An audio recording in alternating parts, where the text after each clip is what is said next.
Hey, boys and girls, Doug Giles here, little warriors, Rich, and wildmen. Yep, that's what's up. What's up, Doug? What's happening? Yeah, I'm kind of getting, first of all, to the Warriors and Wildmen subscriber, the listener, I'm talking about the zealot. This is a safe space for you. It might not be a safe space for your genteel little tinkerpot friends or family. But it's a safe space if you like this thing called rich, unvarnished truth. Can you dig it? I can dig it. I knew you could, man. I knew you could. Hey, Kevin Hart, unless you live under a log, Warrior and Wildman subscriber listener, you've got to have heard what happened to Kevin Hart. Rich, Kevin quits the Oscars, man, because I think it was like 9 years ago. He makes some off the cuff, hey, I don't want my son to be gay tweet. And now all of a sudden, USA Today, I think they're the ones said, it has surfaced that Kevin Hart made a homophobic tweet back in 2009 or something like that. Yeah, whenever it was, long time ago. Yeah, he gets shit canned. Or no, he didn't get canned. He said, look, he stepped down. Quit. He refused to apologize. Yeah, and you know what? I think it's awesome that he did that. I'm so tired of this kind of garbage. And I'm the male chauvinist, patriarchal, right-wing Doug who, like a bad shopping cart with that one bad wheel, he's always going to go right on every issue. You know who's with me and you on this issue, Rich? This organization called GLAAD, and it's like the activist arm of the homosexual community, and they're like, we don't think Hart should apologize for it. We think that the Oscars and Hart ought to grow the blank up and use this as a teachable moment. Now, I might not agree with what they want taught, to us poor plebeians in the United States as sassy secularism, but at least, man, they're not requiring Kevin Achtung repent for Can I jump in with a teachable moment? For some midnight tweet. Absolutely, man. I'll That's jump why in you're with here. a teachable moment for GLAAD. Next time you're going to plug in your power cord. Check Jethro's oil. No, if you're going to plug in the power cord in the wall, you're going to plug in a lamp or something. Don't take the male plug and plug it into the female plug, because you deny the simple science and reality. Just get another male plug and make it work. Just keep slamming it together and saying it works. It doesn't matter if the light comes on. Just keep slamming it together, saying it works. You know what? Take the two female ones. Just take the female end of a plug, an extension cord, and just keep poking it at the wall and saying, look, it works for me. Well, there's no light, but whatever. You want to deny science. There's a teachable moment for you. You know what I mean? Here's another teachable moment. You got to get out the dictionary and look up the word deviant. And people will say, well, that's derogatory. No, it's a term in the English language that talks about people that do not conform to the norms of society. And that would be called sociology, definitions, English. But today you're not allowed to use words like deviant or the English language, or words like truth, Doug, and here's two words that they hate, right and wrong. Can't use those words. But let's go back to the Kevin Hart thing, since that's the end of my teachable moment. How about this? You don't get to go back that many years ago and judge Kevin Hart's statement based on what our society has become today. How about that? Well, it's a different day, man. And it's interesting. Nick Cannon, who is Mariah Carey's ex-husband, I bet that guy's got some stories. Anyway, Nick Cannon said, so we can't make gay jokes? We can't say fag? We can't do homophobic... Oh, by the way, Rich, can you still call a cigarette in England a fag, or is that now verboten? Hey, dude, one time I was in the hospital. I was visiting the hospital. My great-grandfather was there. My great-grandmother was standing there, and she goes, yeah, I was in 7th grade, Doug. She goes, I'm going to have to go outside and suck on a fag. And I turned and looked like that, and my mom elbowed me real hard, like, don't say anything. And when she walked away, I was like, what the heck is she talking about? My mom said, a fag is a bundle of sticks. It's slang for a cigarette. I said, she need to update her slang. Right. Yeah. So anyway, we'll have to get one of my buddies on from England, Raheem Kassam. Maybe he'll give us the skinny if the Brits can call a cigarette a fag. But anyway, so Nick Cannon, he sticks a stick in the happy magic bucks wheel of the left who are, hard grinding on Kevin Hart for tweeting a homophobic slur back 10 years ago. And then Nick Cannon, Mariah Carey's ex, he said, does this extend also to who did it? Oh, Chelsea Handler. Chelsea Handler tweeted out, this is what a fag bird looks like when he flexes.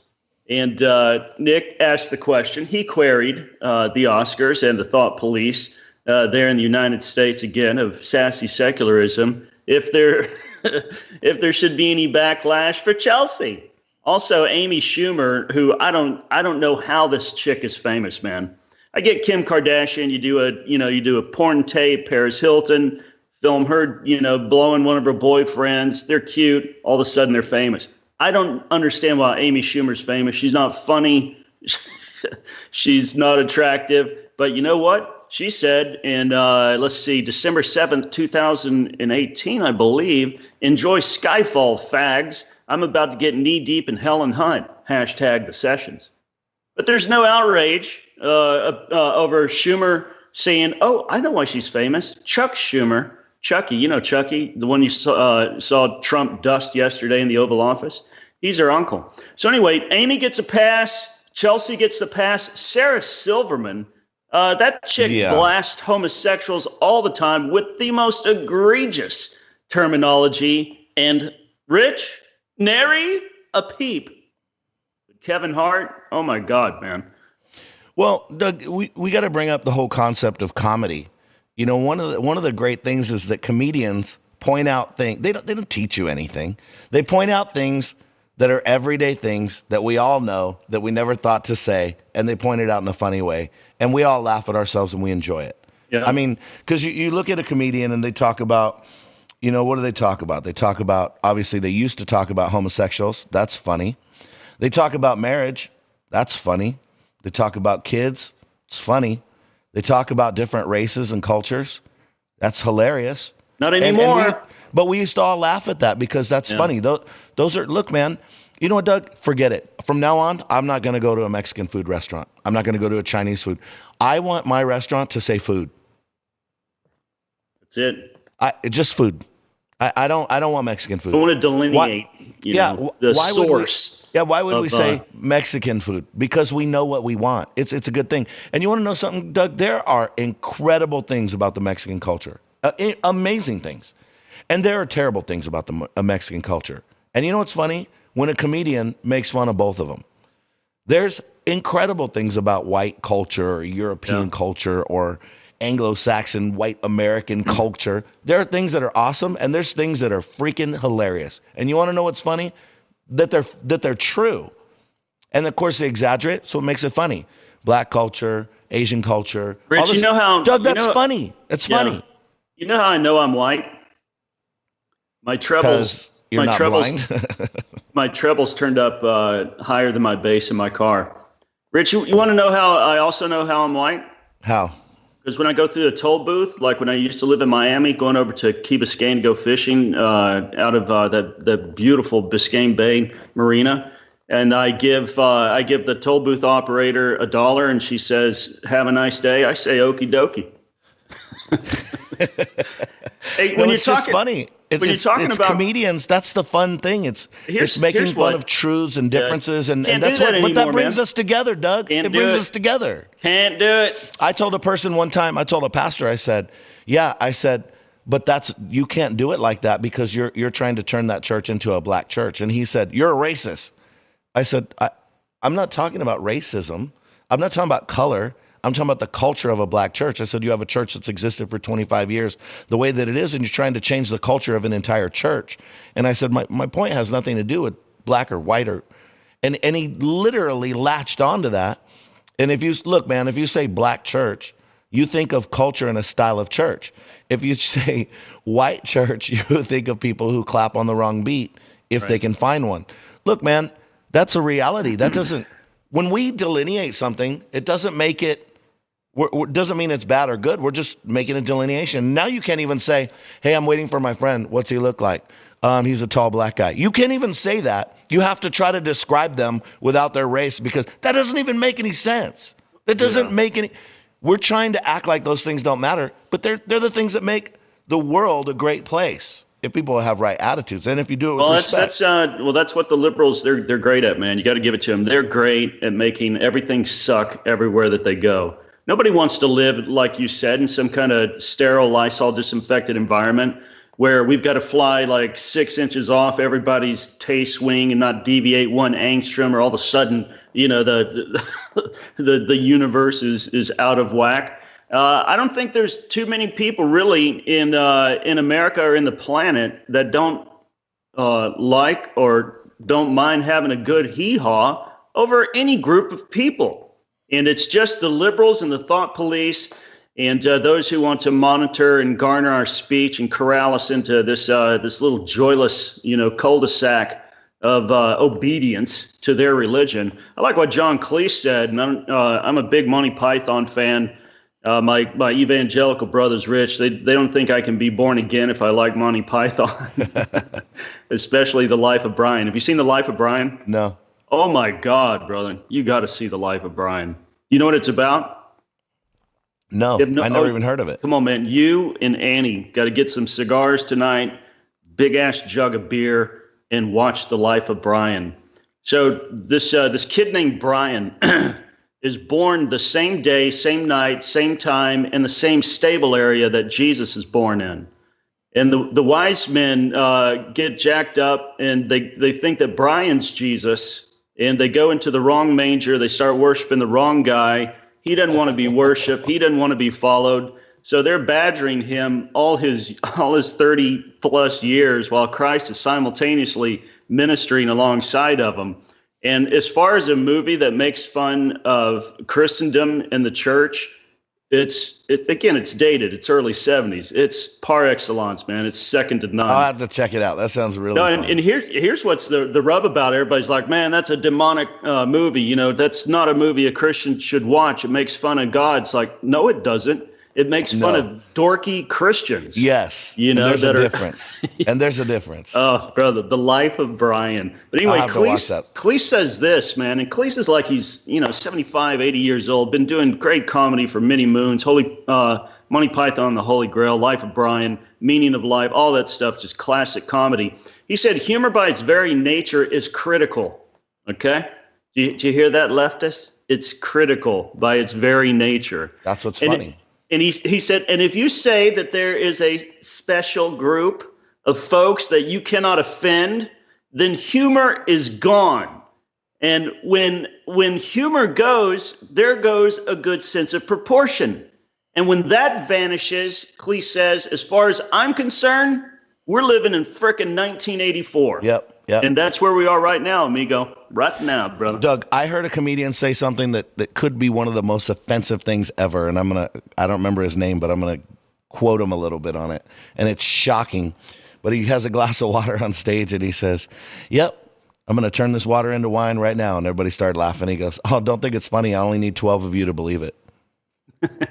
And the people were like, what? And he goes, yeah, you just don't understand salvation, how it works. He goes, come on, you're not Indians. We can't beat it into you. And the crowd got silent. And I was watching TV, Doug, when the guy was on. And I was like, what did he just say? And he said, if you're offended, you didn't get it. Because check it out. The idea that he's bringing up is absolutely offensive. But he wasn't saying it in a way that was offensive to Native Americans. But people miss that. You know what I mean? Like, that's actually, see, to me, that is creative humor, because that's not just saying cuss words and now I'm funny. Like, that's a thought that guy made people consider a reality of history, but he said it in a way that shocked them and set them back. But I remember it all these years later, you know what I mean? Because it wasn't right the way that they force converted Native Americans in America, But he brought it up in a funny way that makes you think, look, a lot of comedians are dark people. They tend to be dark because they're very introspective. But here's another thing. A lot of comedians are geniuses because they look at things in society like that and they say things that make us think. I like that. I like a comedian that thinks. Crack me up and make me think about something. I don't want to hear your George Lopez political rant at the end of the thing because he stopped being funny a long time ago. You know what I mean? The fatter he gets, the less funny he is. Yeah, Chevy so put Chase, him on a diet. Chevy Chase said all the Saturday Night Live guys, all the talk show guys, he said, your adamant leftist bent has killed the funky bottom line creativity of comedy that Saturday Night Live used to be hailed for 30, 40 years. That joke that you just told reminded me about one that Dennis Miller told way back in the day. He said, the reason why we left King George and our snaggletooth forebears in England is that they wouldn't let it. They wanted to tell us who to worship, when to worship, and where to worship. And that's why we packed up our Mayflower and drove that thing across the Atlantic and started a new nation and killed the Indians, because we weren't going to be told what to do. And you're like, okay, all right, I see that. Yeah, it's a little history. It's a little funny, and then here's some truth. It's like, man, we weren't. Hey, I've said this, Doug. I wrote this quote. Well, it's my quote, so I guess not a quote. I just said something, wrote it on Facebook. I like when people quote themselves. It's the best. You don't have to quote yourself. You're talking. But anyway, I said, for those who love me, I'm not as good as you think I am. And for those who hate me, I'm not as bad as you think I am. And the reality is, we'll look at an event like that, and we'll look at it with, rose-colored glasses, glasses on, and pretend like those things didn't happen. And there were terrible things that happened. Now, we got to get into all of that. But the reality is, it's a great thought. It's a valid thought. Hey, man, we wanted to be free, and then we went and conquered some people. It's like, So that, to me, that's great comedy, though, because it's like, man, that's funny. Oh, crap, that got real, And it makes you think about stuff. And so, okay, homosexuality. Look, man, I am against homosexuality, not in a comedic sense. I'm not into homosexuality. I'm against homosexuality because it's against the word of God. But I don't hate homosexuals. I'm not against homosexuals. I'm against the agenda, but I'm not against them as people. And you know what? I don't put them down as individuals. I love them. We try to get them saved and help them. And so people could say whatever they want. That's what the Bible says. And I got to tell if there's any people that's their proclivity, that's their penchant, that's their bent, is that, the Bible condemns a lot of other stuff aside from homosexuality. It's not the only thing. I don't like Romans 1 either, okay? And again, it's not, and men shall lie with men, and people, manifest anger and gossip and slander and bitterness, and it's like disrespecters of parents. There's a lot of balls that the Holy Spirit's punching in Paul's rant in Romans 1 chapter Romans 1 verses 16 through the end of it. I think it's verse 32. There's a freaking mountain of maledictions against our hermeneutical mess. How's that for some theological talk? I like that. Sounding good, Doug. You let the smart out. Hey, check this out. So Kevin Hart's a bad man for tweeting a homophobic tweet 9 years ago. I guarantee every freaking person that has any kind of political or Hollywood aspirations is purging the shit out of their Twitter feed. Oh, they are. And that's, again, remember, like the Me Too movement, and like we've said 100 times, we obviously care that women are sexually harassed, molested, raped, all this. My we shouldn't have to say that. My daughters will beat the living hell out of them or kill them on the spot. Okay, but here's the thing. Like they say, yeah, but 25 years ago, this guy was the CEO of the company and he grabbed my butt. And it's like, okay, that's wrong. But 25 years ago, it was wrong. Yeah. It wasn't you lose your company wrong. It was little W It wrong. was, hey, don't do that. You know what I mean? Rich, Here's the problem. We wait 25 years later and we change our laws. Standards. Look, you can't do that with the legal system. You can't make a law today and go back and punish somebody for a law that they broke that didn't exist. So you don't get to do that in society and say, now this is the worst evil that ever hit. And then we go back 25 years and we punish you for it. So this is where we are with homosexuality. Kevin Hart's not out there trying to pick on homosexuals. But at that time, that was funny. It was acceptable. They're trying to go back and punish him for a crime. There wasn't a crime at that time, socially speaking. Yeah, and the thing that I think is interesting is because you saw, the dog pile. Here comes, E-News. They start dog piling. CNN, they're like, tisk, tisk, Don Lemon.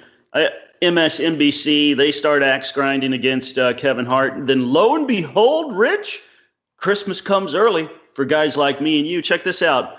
Mika Brzezinski. She's, Morning Joe, the blonde-headed chick that co-hosts with Morning Joe. I don't know who she is, and I've never seen that show once in my whole life. But they are the arbiters of all things that is holy, just, and true. In the Church of the New Groove, I'm talking about the cult of leftists. And since Kevin Hart transgressed against the cult of the left, they, again, enacted massive coverage, which was negative sanctions upon poor Kevin's 5'2" frame.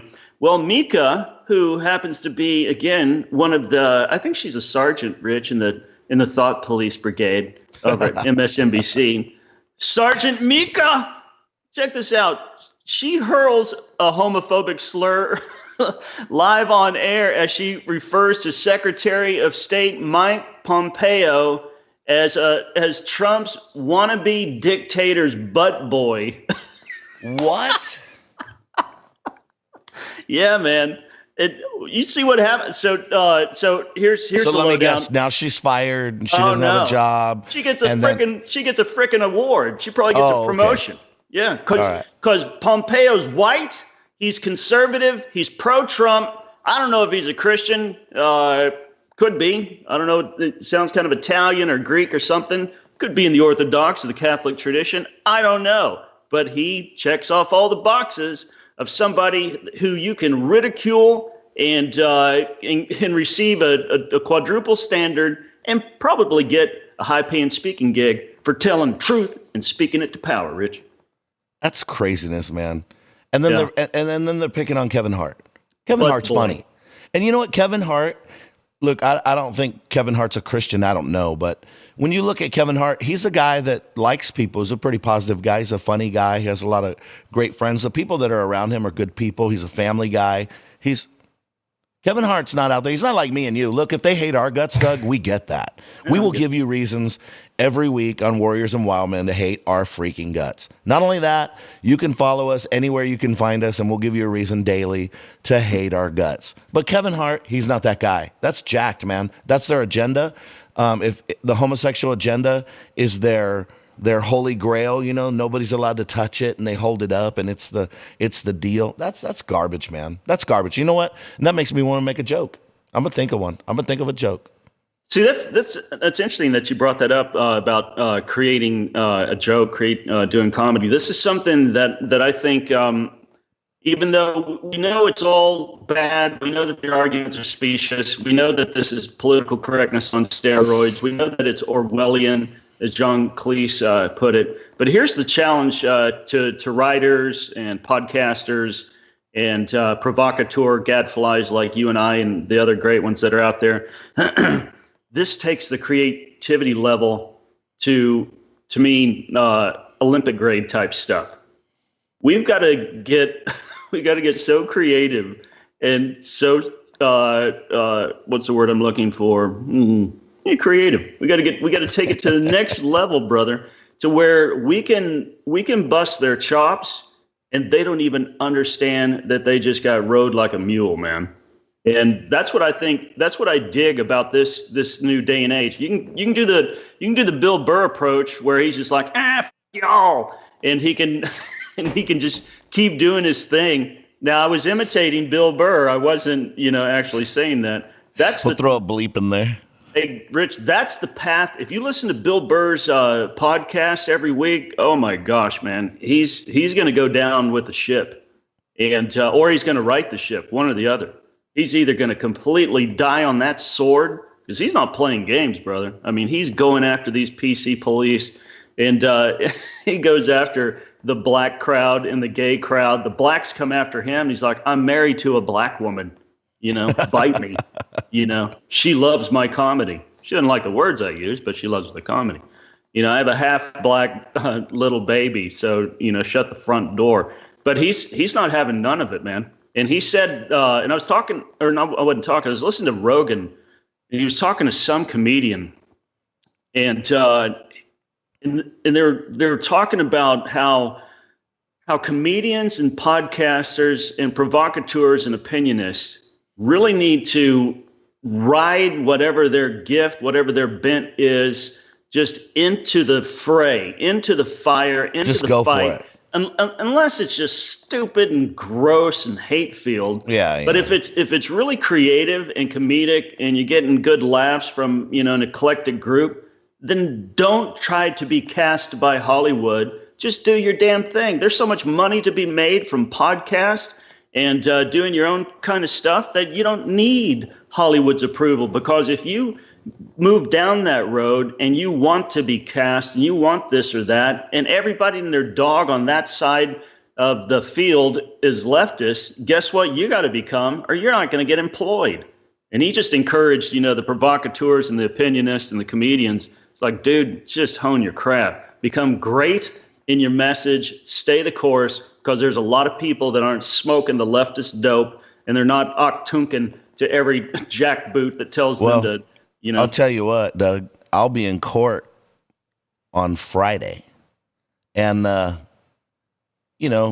attorney, he's doing what a good attorney is doing. He's telling me, you have to appear like this, you have to appear like that. And this is what I said, Doug. Why do I have to pretend to be someone that I'm not so that I can be seen as innocent from something I never did? How is it possible that some turd bag bent ex-member can file an order of harassment against someone that never liked them when they attended their church? Like, this dude is crazy out of his mind. But then we're playing the game. We have to go sit down. Everybody has to pretend. You know what, Doug? Let me ask you this. Whatever happened to, let's just tell the truth and let the truth be the truth? Why do we have to play a game? Like, I get it, you got to dress up, but why do you got to play the game? So what we're doing is we're appealing to all these people, and it's like, okay, I'm here, now I'm going to be this person, and I'm here, and I'm going to be this person. You know what my attitude, Doug, is? I don't care. I don't care what. Now, I respect the judge. I respect our courts. Just because I do. But I'll tell you something. I don't care if they say I'm innocent or guilty. I don't give a rip what they say, because one day they're going to stand at the throne with me face to face with Jesus, and they're going to know what's up. Then the truth is going to be out. But in the meantime, I'm not going to be who people want me to be. I don't care if they make it illegal to say the things I say. I'm still going to say them, and then come try to freaking find me. That's what I'll tell you what. I'm done with this crap, man. Too many people are conforming to all this garbage. Okay, so check this out. Mika Rich referred to Secretary of State Mike Pompeo as and again, this is the left's staid sergeant of all things that are holy, just, and good. She's a spokesperson for the left, Richard, a wannabe dictator's butt boy. Gosh, that's imagine? Okay. But you could say that. Yeah. If you're on the left, you could say whatever you want. Can you imagine if Dana Perino said, "You know what? Oh, Chuck Schumer is Obama's butt boy." Her show would be just boom. The lights would go out. Done. By the time she said "oi," it would finished. It would be studios black. That's right. Lights out, powers off. No, SWAT teams coming in. Right. Here comes the black helicopters. So she was attacking Pompeo after an appearance that he did on Fox and Friends, during which he was evasive about the administration's response to the Khashoggi's murder. Pompeo claimed in the interview that it was inaccurate to say that the CIA concluded that the Saudi crown prince ordered Khashoggi's murder. So Brzezinski apologized for her comments after being called out for equating homosexuality with Mike Pompeo as carrying water for the murderous regime. Here's what she said, and I quote, "Totally agree with you. Super bad choice of words. I should have said water boy." So guess who will not respond for comment after Micah's little super bad choice of words? MSNBC won't reply to anybody. Hey, they're not going to be held to any standard. We know that. Oh, yes, they will have a standard. It'll be a quadruple standard. Again, she'll get a reward. She'll get a freaking reward. She'll host the Oscars. But Kevin Hart, Rich Whitmer, whoever our Warrior and Wildmen listener is, you say that kind of crap at work, guess what? Because you're a Christian, because you're a conservative, you're done. And Doug, that's the world. That's the world we're living in. Let me throw this out there, Doug. Let me throw this out there. So I read a little bit. I would consider myself at least aware of what's going on in the world a little bit, right? I've traveled the world a little bit. I'm going to make a confession right here on Warriors and Wildmen. Uh-oh. I do not know what the Oscars are. I also don't know what the Grammys are and the Emmys. I have no idea, Doug, what the difference. Well, check this out. I don't know the difference of any of them because I don't give a rip about any of that crap because I honestly don't even care. I've never watched it one time in my entire life, Doug, and I'm 150 years old. Here's what it's. It used to be that they would acknowledge and celebrate the talent, somebody in film and music, daytime television, Tony Awards for the plays and musicals and shit like that.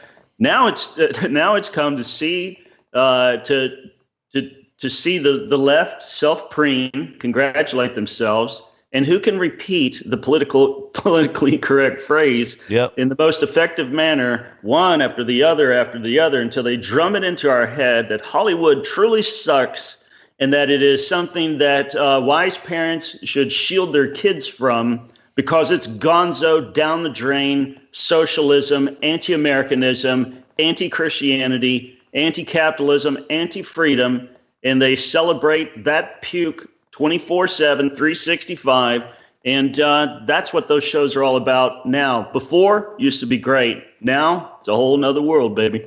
That's why I don't watch it. I literally have never watched it one time. Hey, here's what we ought to do. I've watched Kevin Hart. Yeah, here's what we ought to do. Warriors and Wildmen listener, this weekend, chilling, pull up your favorite app, whatever you watch, Netflix or Prime Video, watch a Kevin Hart movie. And support him and put some money in his pocket. Yeah, man. Kevin Hart and The Rock.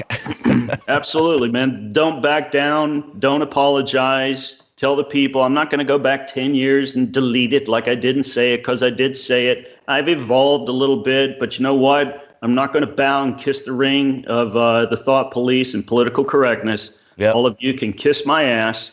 I'm going to just mosey on. You guys can find some little step and fetch to do your bidding, but it's not going to be moi. And you know what? For that, I salute you, Kevin Hart.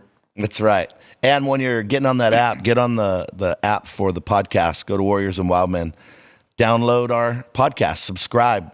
Rate us, review us. Get on Facebook. Well, if we're still kind of doing Facebook until we move over. But if you want to find out where we're at and what's going on, you can find us from Facebook, unfortunately. But we're moving away from that. If you haven't listened to our episode on the creepy line, you need to listen to that. That was amazing.